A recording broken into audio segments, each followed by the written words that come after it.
Assalamualaikum warahmatullahi wabarakatuh. Shalom, Om Swastiastu, Namo Buddhaya, Tabea. Saya Richard Lonopesi, Wali Kota Ambon.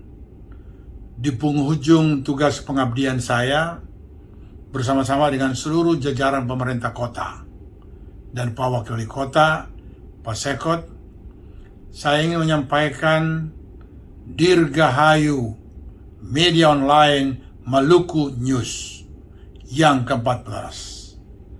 Saya berterima kasih karena Maluku News merupakan perintis media-media online yang ada di Ambon secara khusus dan Maluku secara umum.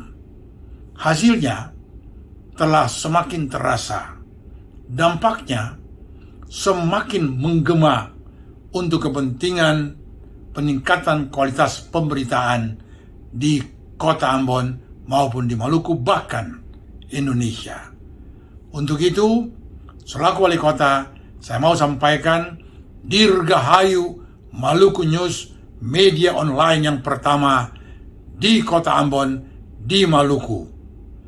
Maju terus memberitakan kebenaran demi untuk sebuah kesejahteraan rakyat dan masyarakat di Kota Ambon.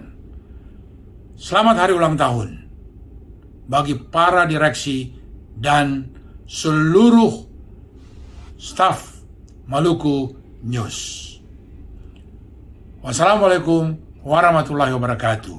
Shalom, Om Santi Santi Santi Om, Syadu Syadu Syadu, Tabea.